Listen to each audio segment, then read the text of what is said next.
दोस्तों, आने वाले एपिसोड में कहानी लेने वाली है एक ऐसा मोड़ जो अनु और आर्यन सर के रिश्ते को पूरी तरह बदल सकता है। क्योंकि इस बार अनु के हाथ लग चुका है एक ऐसा सच जिसने उसकी पूरी दुनिया हिला दी है। दरअसल जब अनु आर्यन सर के घर पर होती है तभी उसे एक फोन आता है।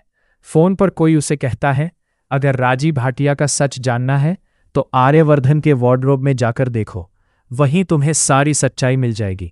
ये सुनकर अनु के मन में सवाल ही सवाल खड़े हो जाते हैं और फिर वो किसी बहाने से आर्यन सर के कमरे में जाती है। धीरे धीरे वो वार्डरोब खोलती है और अंदर जो देखती है उसे देखकर उसके होश उड़ जाते हैं, क्योंकि वहां पर उसे मिलते हैं राजी भाटिया के नाम से डिग्री और सर्टिफिकेट। अब अनु पूरी तरह कंफ्यूज हो जाती है कि आखिर ये सब यहाँ क्या कर रहा है। वो समझ ही नहीं पाती कि राजी भाटिया का कनेक्शन आर्यन सर से क्या है। और तभी पीछे से अचानक आर्यन सर आ जाते हैं। वो पूछते हैं, अनु तुम्हें कुछ चाहिए? तुम कुछ ढूंढ रही हो क्या? अनु घबरा जाती है और जल्दी से वो सब चीजें छुपा लेती है।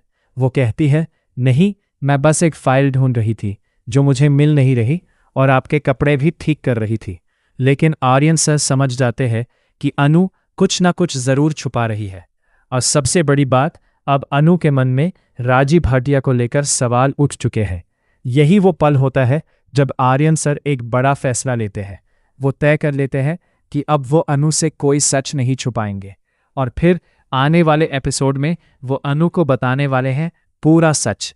वो सच जिसे जानकर अनु पूरी तरह टूट भी सकती है, क्योंकि राजी भाटिया कोई और नहीं बल्कि खुद आर्यन सर की पहचान से जुड़ा हुआ नाम है।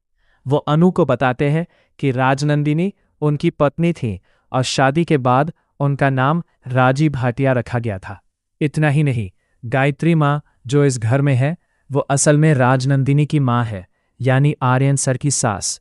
लेकिन राजनंदिनी के जाने के बाद उन्होंने आर्यन को अपना बेटा मान लिया और इसी वजह से आर्यन सर आज भी उसी घर में रहते हैं। अब जब ये पूरा सच अनु के सामने आएगा तो सबसे बड़ा सवाल ये होगा कि अनु का रिएक्शन क्या होगा। क्या वो इस सच को स्वीकार कर पाएगी या फिर उसका भरोसा पूरी तरह टूट जाएगा? क्या इस खुलासे के बाद अनु और आर्यन का रिश्ता और मजबूत होगा या फिर यहीं से शुरू होगी दोनों के बीच दूरियां? दोस्तों, आने वाले एपिसोड में इमोशंस, ड्रामा और ट्विस्ट्स अपने पीक पर होने वाले हैं।